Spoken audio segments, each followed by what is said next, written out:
General ওয়াকারুজ্জামানের দৃঢ় নেতৃত্বে soft এড়িয়েছে Bangladesh সেনাবাহিনী। আর মাত্র 2 সপ্তাহ পর নির্বাচন। তবে নির্বাচনের আগে এখন সবচেয়ে বড় দুশ্চিন্তায় পরিণত হয়েছে মিয়ানমারের জান্তা সরকার।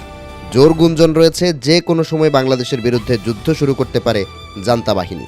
সম্প্রতি নর্থ ইস্ট নিউজ ও আনন্দবাজার পত্রিকা সহ বেশ কয়েকটি গণমাধ্যমে উঠে এসেছে এই তথ্য, যেখানে উল্লেখ করা হয় মিয়ানমার জান্তা বাহিনী বাংলাদেশের ভেতরে চাকমা যোদ্ধাদের সাথে সুসম্পর্ক তৈরি করেছে, যার মাধ্যমে চূড়ান্ত পর্যায়ে রয়েছে পার্বত্য চট্টগ্রামে আরাকান আর্মি বিদ্রোহীদের উপর ড্রোন হামলার পরিকল্পনা।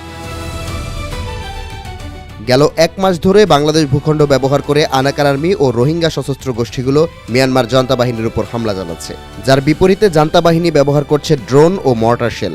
বেইজিংয়ের সরবরাহ করা এই ড্রোনগুলো নিখুঁতভাবে হামলা চালাতে সক্ষম।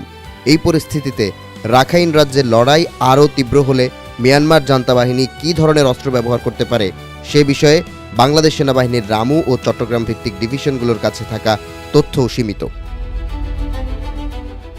তবে মিয়ানমার না বাংলাদেশ আগে হামলা চালাবে কে, এ নিয়ে তৈরি হয়েছে ধোঁয়াশা। কারণ 2 মাস পেরিয়ে গেলেও এখনও 101 জন বাংলাদেশি জেলের সন্ধান মেলেনি।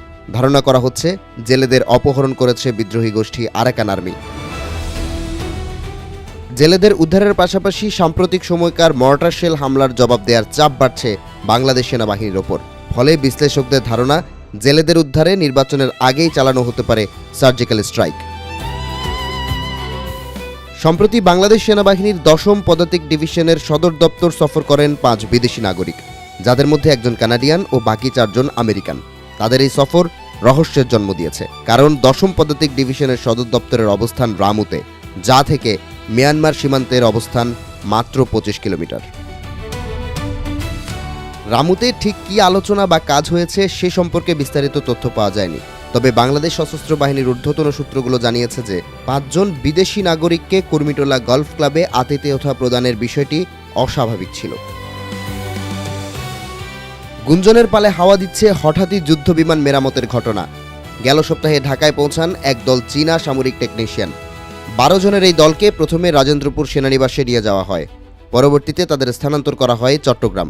উদ্দেশ্য যুদ্ধ ট্যাঙ্কের আধুনিকীকরণ ও মেরামতের কাজ পরিচালনা। যুদ্ধের দামামা কি বেজে গেল নাকি সমীকরণগুলো অপ্রাসঙ্গিক, এসব উত্তর মিলবে আর কিছুদিনের মধ্যেই।